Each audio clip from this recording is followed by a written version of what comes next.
ప్రస్తుతత గుప్తా గారు, ఇచటనే ఉన్నాం. ఏమిటి, నీ పిల్ల పిచ్చుక కనబడుట లేదని కంగారు పడుచుంటివా? ఓ అయితే పక్క ఇన్ఫర్మేషన్ తోనే వచ్చారా? అసలు అంజు ఎక్కడికి వెళ్ళింది? ఏం జరుగుతుంది గుప్తా గారు? ఆ పిల్ల పిచ్చుక చేరవలసిన చోటికే చేరినది. అంటే ఎక్కడికి వెళ్ళింది? తన జన్మస్థానమునకు వెళ్ళినది. నీవు ఎచట నుండి తీసుకువచ్చితివో ఆ చటకే వెళ్ళినది.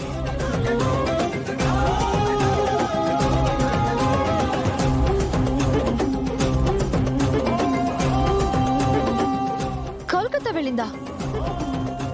అంటే అంటే రణవీర్ అంజున్ తీసుకెళ్లిపోయాడా? అయ్యో, అసలు ఏం జరుగుతోంది గుప్తా గారు? అంజలి ఎందుకు రణవీర్ తో కోల్కతా వెళ్ళింది? కన్న తండ్రి స్వార్థమునకు, కన్న తల్లి మోసమునకు బలి అయినది.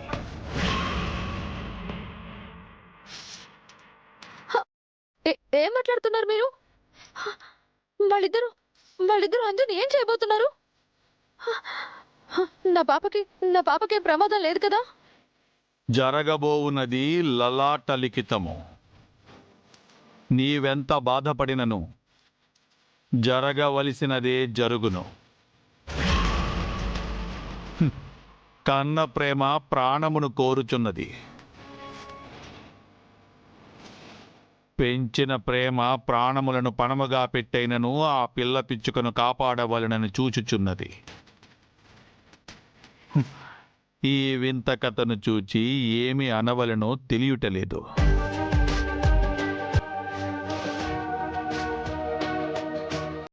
మీ మాటలు వింటుంటే నాకు చాలా భయంగా ఉంది గుప్తా గారు. ఏం జరగబోతోంది? ప్లీజ్ అంజుకేం కాదని మాత్రం చెప్పండి, ప్లీజ్ చెప్పండి.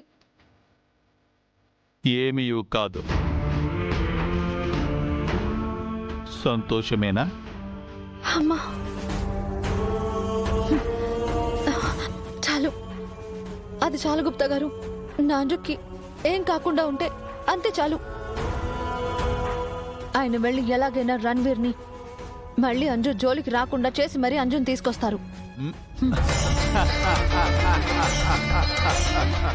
ఏమైంది గుప్తా గారు? ఎందుకు నవ్వుతున్నారు?